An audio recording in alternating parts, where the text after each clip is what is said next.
rivière actuellement qui va avoir le plus d'impact des projets éoliens, étant donné que tous le flanc sud, le flanc nord, et entre les deux rivières, la rivière la Blanche qu'on appelle, et la rivière Bœuf, toutes les crêtes de montagne sera couvertes d'éoliennes.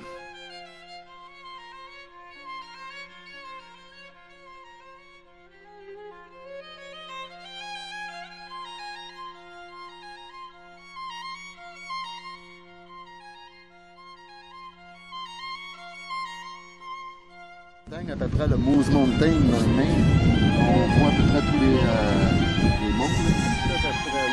Là-bas, on en voit un qui est loin là, aux États-Unis. Je ne sais pas si c'est le Catadin ou... Oui, il est encore plus haut. C'est le Catadin, il est encore plus haut quasiment qu'ici.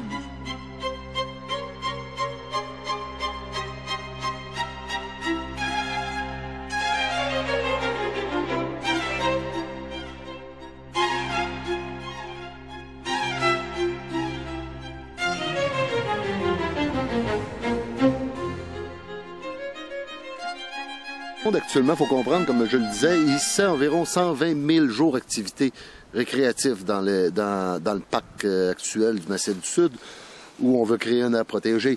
Il y a environ la moitié qui c'est le centre de ski, l'autre moitié c'est du monde qui viennent ici fréquenter le parc, soit pour la chasse, la pêche, faire du trekking en montagne, de la marche comme vous l'avez vu tantôt au poste d'accueil. Il y en a qui viennent en quad, il y en a qui viennent en motoneige évidemment l'hiver. Donc ils accèdent ici, il y en a qui font du vélo. Il y a même eu des compétitions de vélo ici qui existent, qui est à tous les ans, et du vélo de montagne. Donc c'est un milieu qui permet la pratique d'un paquet d'activités récréatives et qui favorise le contact avec la nature, exactement ce que les gens cherchent. Donc un contact avec la nature en pratiquant leur activité récréative.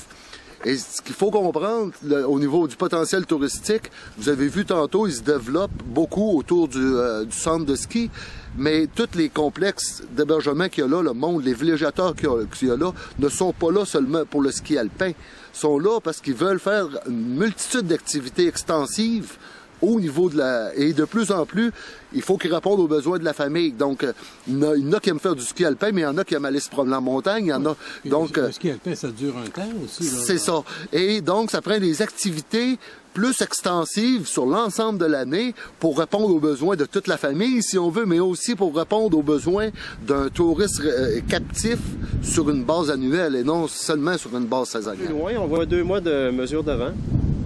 Dans ces secteurs-là, il n'y a pas d'éolienne de prévu. Dans le projet phase 1, c'est quand même pas banal, c'est que le projet éolien des 75 éoliennes, c'est un projet phase 1. Donc ça laisse sous-entendre un phase 2. Donc on peut facilement deviner que dans le coin des 2 mois là-bas, puis vers Saint-Magloire, à un moment donné, ils vont pousser pour un phase 2. Donc combien d'éoliennes, je ne sais pas, mais ça va être encore. Je suis Mario Lavry. Donc un ornithologue bénévole pour le Service canadien de la faune. Donc je m'intéresse beaucoup à la grue de Bicknell, mais aussi à l'ensemble du parc avec toutes les richesses qu'il contient. Il manque du gobe et du coq, les clubs d'ornithologie locaux. Donc c'est ça, il n'y a pas juste les oiseaux ici qui sont des richesses. Là. Il y a tous les mammifères que le parc contient, les orignaux.